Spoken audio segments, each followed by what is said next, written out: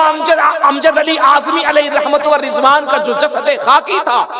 جو بمبئی سے by train لایا گیا تھا، اس جنازے کو لانے والی جو ذات تھی وہ حضور رئیس القلم کی ذات تھی۔ میں تاریخ کا مطالعہ کر رہا تھا، میں نے دیکھا حضور صدر الشریعہ نے پوری زندگی اپنے بچوں کے لیے کبھی نہیں مانگا۔